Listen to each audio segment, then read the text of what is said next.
bienvenue sur Terre de Mission, l'émission religieuse de TV Liberté, en ce dimanche 18 juillet, 8e dimanche après la Pentecôte.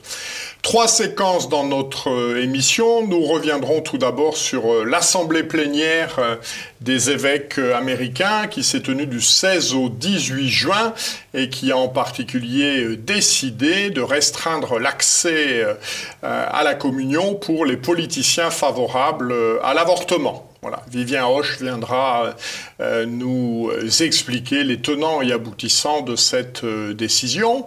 Ensuite, la situation liturgique est un petit peu complexe à Dijon, où l'évêque de Dijon, Monseigneur Minrat, a retiré à la fraternité Saint-Pierre l'usage de la basilique Saint-Bernard. Et donc, que se passera-t-il à partir du 1er septembre? C'est ce dont nous parlera François-Xavier Chevignard. Et enfin, a eu lieu les 2, 3 et 4 juillet dernier, les assises nationales du MJCF, Mouvement de la jeunesse catholique de France, à l'occasion du 50e anniversaire de sa fondation. Le président actuel, François Voyot, viendra nous présenter le bilan de ces 50 années et également celui de ses assises.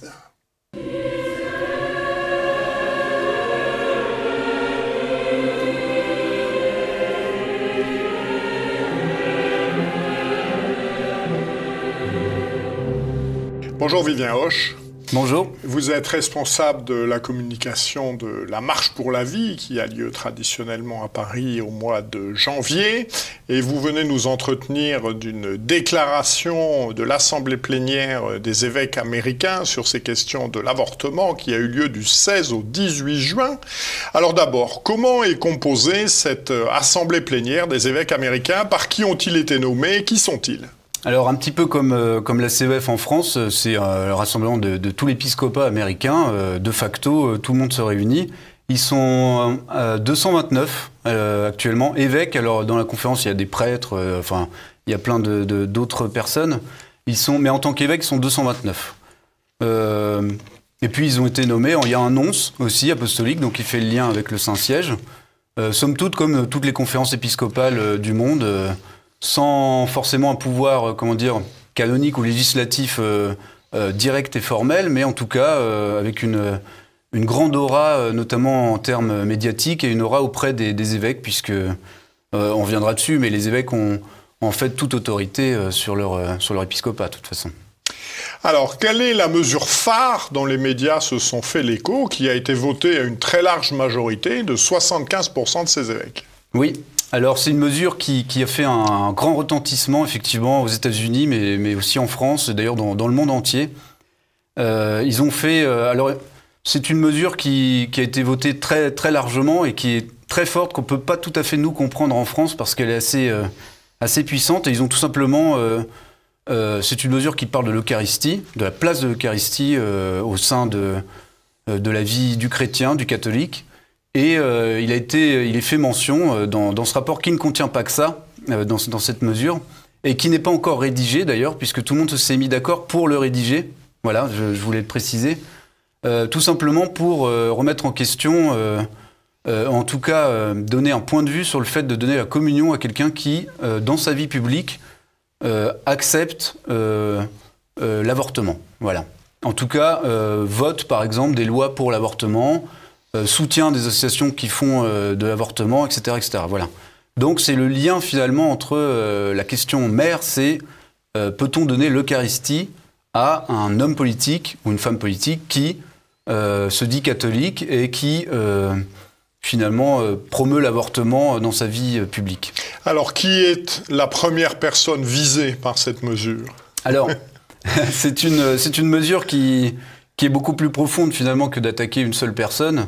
Malgré tout, il y a quand même des catholiques célèbres, très célèbres aux États-Unis, en tout cas des personnes politiques qui se prévalent souvent du fait d'être catholiques, qui vont régulièrement à la messe devant une flopée... Et pratiquants. Et pratiquants, oui, qui vont à la messe avec une flopée de caméras et qui sont heureux, parce que contrairement à la France, aux États-Unis, la religion est quand même quelque chose de plutôt positif.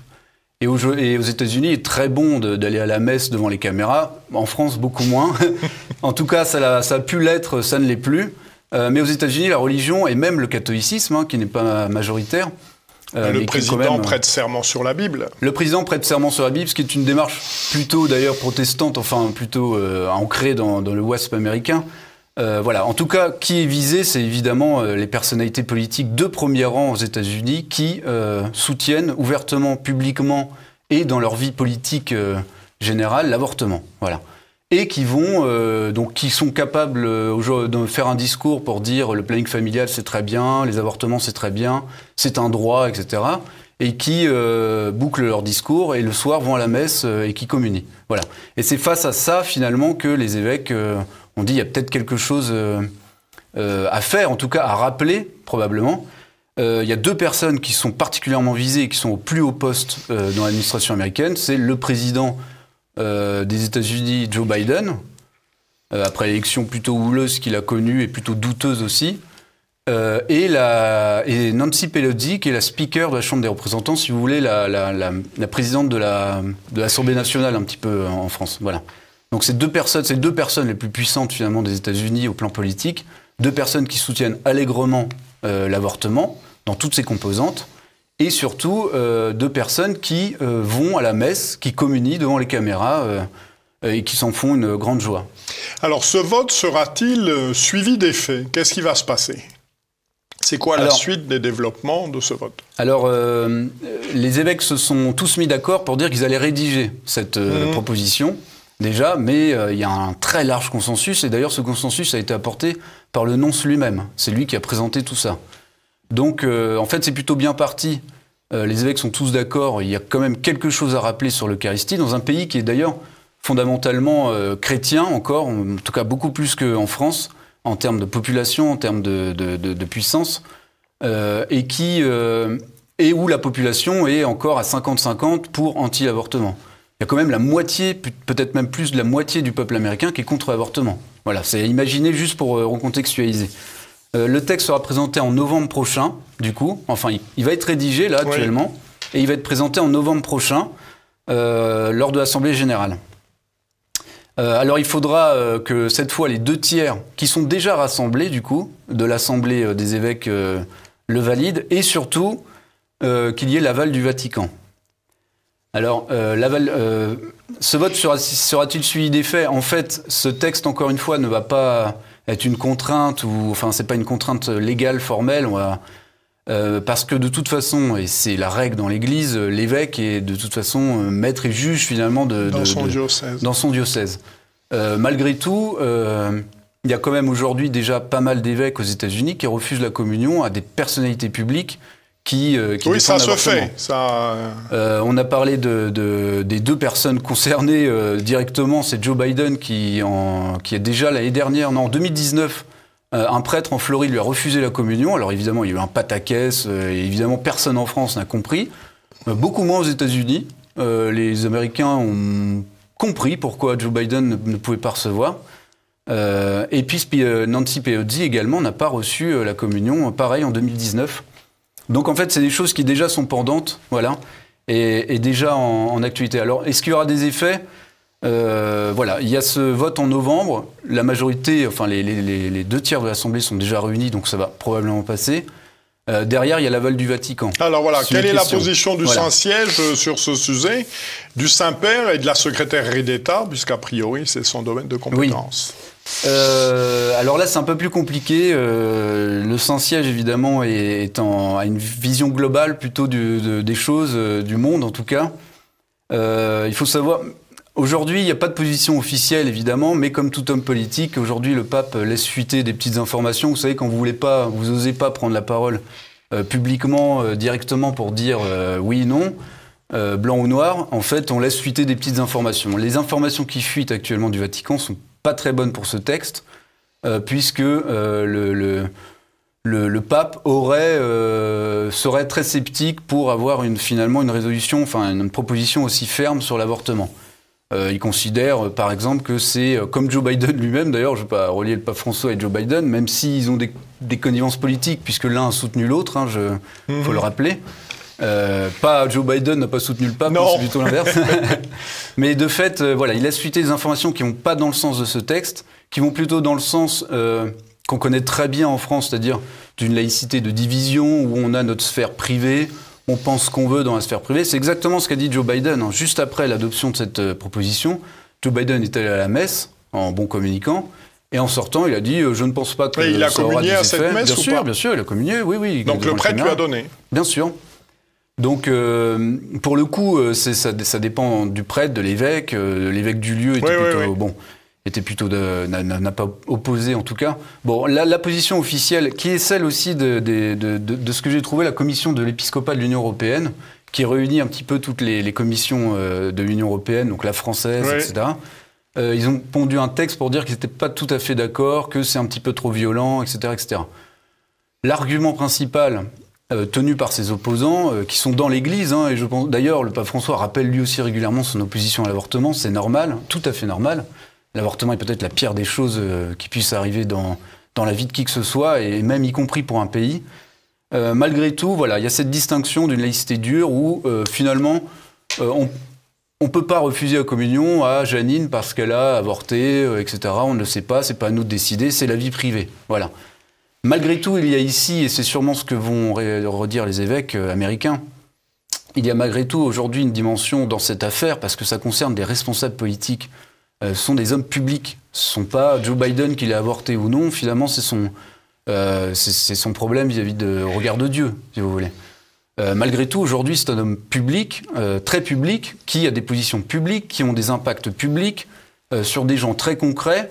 Et lorsqu'il décide, par exemple, de financer allègrement le planning familial, quand il décide de voter des lois, ou de détricoter plutôt les très bonnes lois pro-vie qu'a fait Donald Trump, ça a des répercussions très concrètes et ce sont finalement des effets publics. Donc des décisions... Joe Biden, on peut le rappeler aussi, il dit, comme beaucoup en France, même des gens plus ou moins de chez nous, c'est une question privée, l'avortement. Voilà. Moi, je suis contre, mais voilà, je suis contre personnellement. Quand je me retrouve dans une assemblée, je vote pour. Bon, je laisse chacun juge de cet état de fait, cette sorte de schizophrénie personnelle vis-à-vis de ça. Malgré tout, les évêques américains ont considéré qu'il n'y a pas justement de dichotomie entre la sphère privée et la sphère publique pour une personnalité publique. Parfait. Comme d'autant plus le président des États-Unis. Eh bien, merci de ces précisions et de ces éclairages. Merci Jean-Pierre. Merci Vivien Hoche. Merci.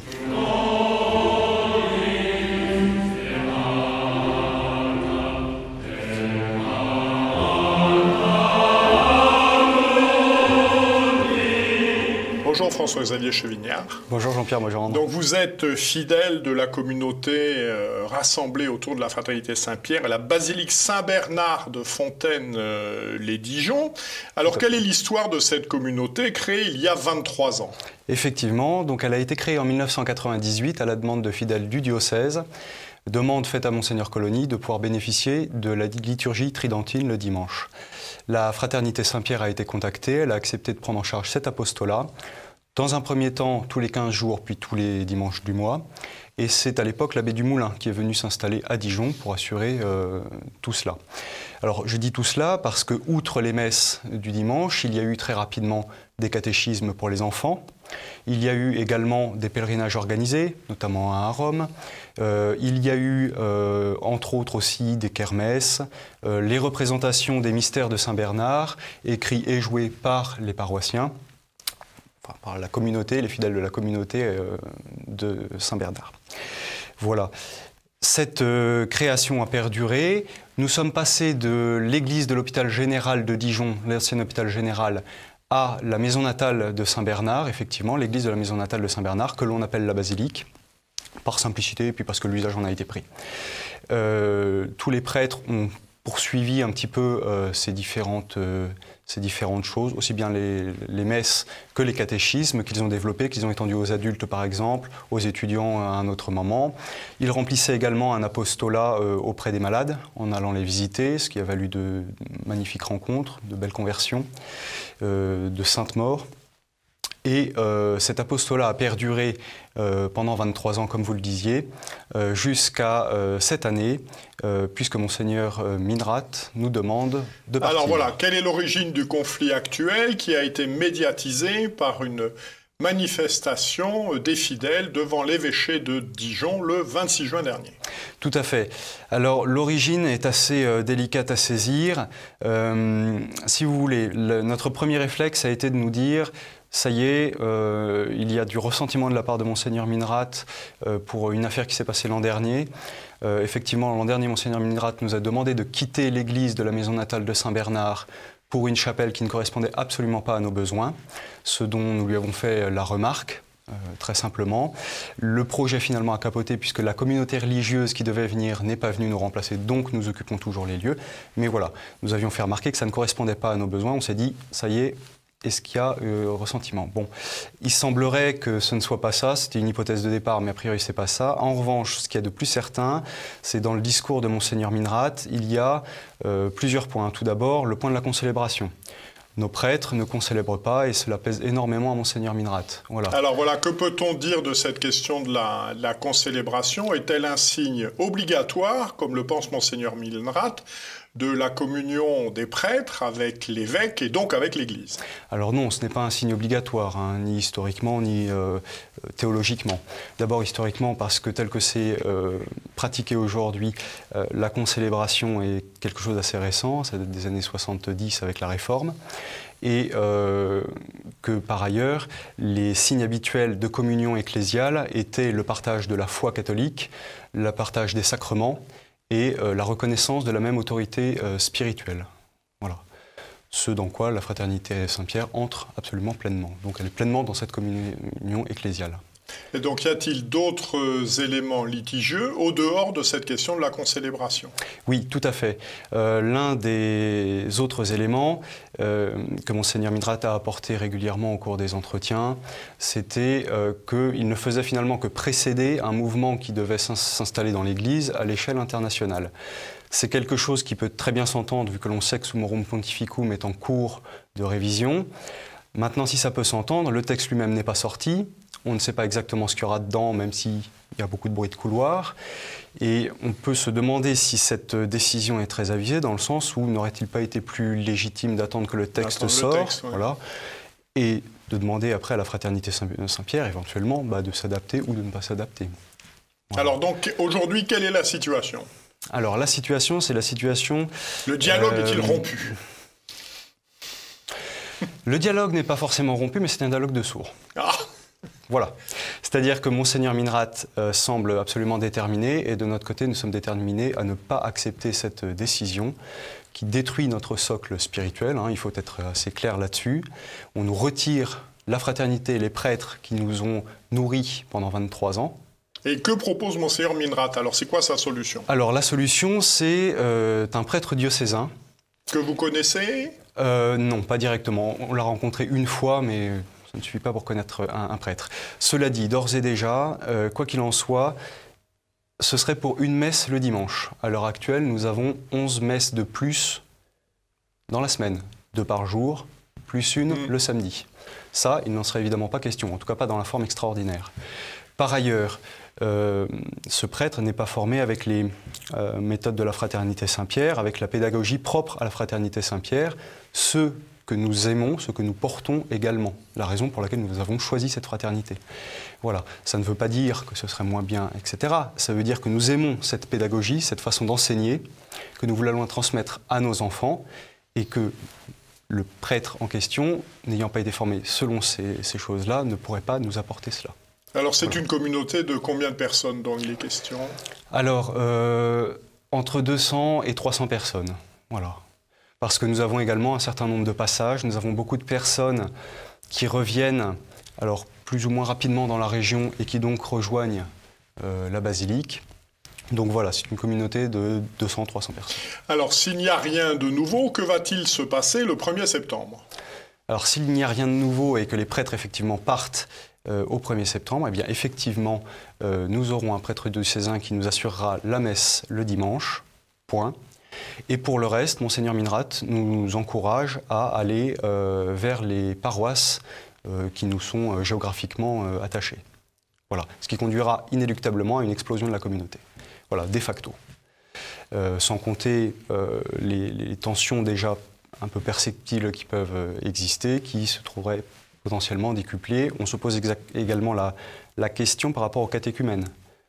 qui font la démarche d'entrer dans la foi, quel exemple leur donnons-nous? Est-ce que cela ne risque pas de les rebuter? Voilà. Donc, il y a un vrai souci vis-à-vis des âmes. Par ailleurs, il me semble qu'on est dans un pays particulièrement déchristianisé. Ce type de situation est-elle bien opportune dans cette situation-là? Dans une situation également de crise des vocations, de manque de prêtres. Hein, le diocèse de Dijon est touché comme les autres diocèses. Il y a eu des ordinations cette année à Dijon? Il y en a eu, je crois, une. Mais bon, ça ne remplace pas deux prêtres qui effectivement remplissaient un apostolat particulier, qui ne peut pas être porté par d'autres prêtres diocésains, encore une fois, parce qu'il y a une différence de pédagogie, de façon d'enseigner, une différence liturgique, évidemment. Et en tout état de cause, voilà, se priver de deux prêtres qui ont un apostolat qui porte des fruits paraît totalement hallucinant dans la situation que nous vivons. Eh bien, merci beaucoup de ces explications et nous espérons que le Saint-Esprit éclairera tout le monde pendant l'été. De même. Merci François-Xavier. Bonne journée. Merci Jean-Pierre Maugendre.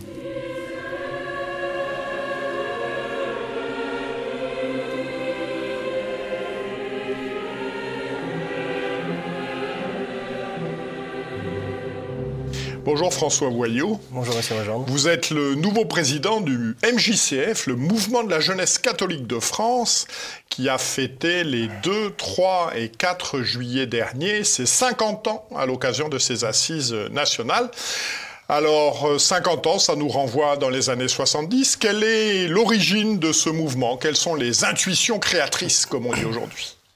Je crois que la première intuition, c'est surtout une réaction qu'auront trois jeunes face à deux événements qui vont bouleverser la France dans les années 60. Et si on prend, alors pas dans l'ordre chronologique, mais dans l'ordre logique, à mon avis, c'est d'abord une réaction à mai 68, qui, on le sait, vient renverser les derniers murs de civilisation, les derniers vestiges de la société qui tenaient encore debout. Et donc face à ça, on se trouve face à une jeunesse qui est désemparée, sans repères, sans racines. Et alors qu'il devrait trouver des repères dans la hiérarchie de l'Église, dans Rome qui donne un peu la lumière, eh bien à cette époque, dans les années 60, on le sait aussi, il y a le Concile Vatican II. Donc c'est vraiment la révolution dans l'Église qui fait qu'on se retrouve face à une jeunesse qui n'a plus de repères naturels ni surnaturels. Et donc on a trois jeunes qui vont essayer de remédier à cette crise en fondant le mouvement de la jeunesse catholique de France, et qui a donc vocation à s'adresser à tous les jeunes de France pour essayer un peu de leur donner ces repères à la fois naturels et surnaturels dans une France troublée des années 70. Et alors, pouvez-vous m'en dire un petit peu plus justement sur la cause finale, on dirait en philosophie, de ce mouvement? C'est quoi son objectif? C'est quoi sa vocation propre? Alors je crois que la vocation propre du MJCF, qui en fait est une œuvre de l'Église, donc elle collabore à la mission de l'Église, et la mission de l'Église, c'est le salut des âmes. Et donc on peut dire que la vocation propre du MJCF, c'est la pêche en haute mer, c'est l'apostolat auprès de la jeunesse, et c'est donc aller témoigner à la jeunesse de France la vérité catholique, l'enseignement de l'Église. Et donc elle le fait déjà par l'exemple de ses membres qui rayonnent chrétiennement là où ils sont, et puis aussi par toutes les activités qu'elle organise tout au long de l'année, et particulièrement l'été, pour ces fameux camps d'été. Alors, quel bilan dresseriez-vous de ces 50 années d'existence du MJCF? Je pense que pour 50 ans, on pourrait retenir trois bilans. D'abord, un bilan peut-être quantitatif. Je crois qu'on a entre 350 et 400 vocations religieuses ou sacerdotales en 50 ans, ce qui fait une moyenne de 8 par an. On a vu que le MJCF a été béni par Dieu. On a au moins autant de familles chrétiennes qui ont été fondées. Logiquement, plus même. Même plus, je dirais. Mathématiquement. Mathématiquement, on en a beaucoup, mais on ne les a pas recensées. Le deuxième bilan, je pense que c'est une certaine longévité. Alors, au regard de l'histoire de l'Église, 50 ans pour un mouvement, c'est pas très important. Néanmoins, un mouvement de jeunes qui naît dans les années 70 en France, on peut être assez heureux d'avoir 50 ans d'existence et j'ai envie de dire 50 ans de fidélité, surtout au combat des fondateurs qui était cette réaction à la crise révolutionnaire que traversait la France et que traverse la France aujourd'hui. Et donc je pense que ce combat est continué depuis 50 ans. Et puis en troisième bilan, on pourrait dire l'urgente nécessité du MJCF aujourd'hui, parce que si c'était en réaction à la crise que traversait la jeunesse en 70, on ne peut pas dire que cette crise s'est résolue depuis. Aujourd'hui, la jeunesse de France est quand même très marquée par une crise qui s'accélère de plus en plus. Et on s'étonne d'ailleurs de voir que les derniers vestiges d'une société naturelle sont tombés encore aujourd'hui. Les jeunes ne savent plus ce que c'est ni un homme ni une femme. Aujourd'hui, on remet tout en cause. Et face à ça, on a une jeunesse aussi qui, en réaction face à ce gauchisme ambiant, on va dire, essaye un peu de trouver des repères pour restaurer une certaine France. Mais malheureusement, notre génération, on est les petits-enfants déjà de mai 68. Donc finalement, ces repères, ils ne les ont pas. Et c'est pour ça qu'il est important qu'il y ait une jeunesse catholique intègre qui leur manifeste que le catholicisme en France n'est pas seulement, on va dire, un vieux rêve, c'est aussi une réalité que des jeunes vivent. Alors, quelle est la méthode mise en place au service de cet idéal, de cette vocation? Comment ça fonctionne concrètement? Alors concrètement, le MJCF s'organise principalement en équipes, réparties un peu partout en France. Une équipe, c'est un groupe en général de 10-15 jeunes, garçons-filles, et qui se réunissent tout au long de l'année pour se former sur des sujets de société, pour s'interroger sur des grandes questions, les questions brûlantes. Aujourd'hui, c'est l'écologie, c'est l'islam, c'est la laïcité, c'est bien sûr la crise aussi du catholicisme. Et donc, ces jeunes se retrouvent, entre guillemets, c'est une bande de copains aussi, c'est une bonne ambiance, une franche amitié qui les unit. Et ils se retrouvent aussi pour les activités phares, on va dire, du MJCF. Et c'est donc les fameux camps d'été et les camps d'hiver qu'on organise. Alors, les camps d'été habituellement en Europe. Maintenant, avec les mesures sanitaires un peu aléatoires, c'est plus compliqué. Et donc, on en organise en France et où là, les jeunes se retrouvent 3 semaines ensemble à marcher, à faire des randonnées, à visiter, un peu à l'aventure pour sillonner tout le patrimoine français et européen. Alors, avant de revenir sur ces camps, qu'est-ce qui s'est passé pendant ces assises? Quel était le programme? Alors, le programme était donc sur 3 jours avec un grand thème autour de l'urgence missionnaire. Et donc, c'était les 50 ans, l'occasion de fêter un grand anniversaire, l'occasion de réunion de famille aussi, puisque 50 ans, la famille est grande maintenant. Donc, ça a été l'occasion de retrouver tous les anciens membres du MJCF. La plupart, quand même beaucoup, sont venus. Et ça a été l'occasion de se remémorer l'histoire de l'Église à travers les missions sur les différents continents que les actifs avaient préparées. Et puis aussi, comment le MJCF s'est inscrit dans cette conquête missionnaire pendant ces 50 ans en France. Et comment ils ont rayonné, comment notre Seigneur a rayonné à travers eux avec cette contre-révolution, ce combat missionnaire qui a été mené et qui a porté pas mal de fruits puisqu'on a eu de nombreuses conversions, de nombreuses personnes qui se sont tournées vers le catholicisme. Alors justement, aujourd'hui, je pense que c'est intéressant. Sociologiquement,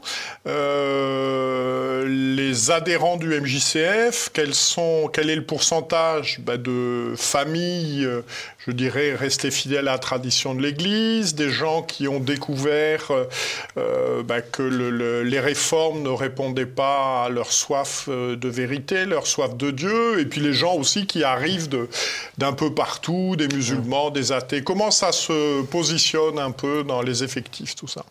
Alors, ce qui est intéressant avec le MJCF, c'est qu'on pourrait croire que, comme une œuvre, qu'on parle de la tradition, on parle finalement d'un club assez fermé, on pourrait croire que c'est un milieu sociologique très fermé, une certaine bourgeoisie catholique. Et en réalité, c'est la grande joie du MJCF d'avoir en fait en son sein une variété incroyable de personnes et de profils, parce qu'on a certes quand même pas mal de membres qui sont issus de familles qui sont dans la tradition, dans la fidélité catholique depuis déjà de nombreuses années, mais on a énormément aussi de personnes qui ont découvert le catholicisme alors qu'ils étaient soit issus d'une famille, on va dire, moderniste, ou alors d'autres qui n'étaient pas du tout issus du catholicisme. On a des anciens musulmans, des athées, anciens athées. Donc on a vraiment un panorama très varié. Je pense qu'en termes de chiffres, alors, difficile à évaluer. Certes, on a ou en pourcentage, peut-être plus qu'en chiffres absolus. Oui, en pourcentage, je dirais peut-être qu'on a quand même, on dirait dire quand même 50% de personnes maintenant issues de familles de la tradition. Et le reste ensuite se partage quand même aussi en familles issues d'autres milieux. Alors, vous nous parliez de vos camps, là. Si on veut vous rejoindre pour cet été, où vont ces camps? Comment prendre contact avec vous? Alors, cette année, les camps vont en France. Ce sera l'occasion de redécouvrir un peu le patrimoine français, ce qui n'est pas plus mal. Alors, cette année, un camp part en Normandie, 2 camps partent en Alsace, 2 autres camps partent dans les Pyrénées, dans l'Ariège, et enfin, un dernier camp part en Provence. Et donc, pour nous contacter, on peut aller alors sur le site du MJCF. Il y a les contacts du local national qui permettent de s'inscrire pour les camps. Et puis, donc ensuite, on vous renverra vers les différents responsables qui gèrent les camps.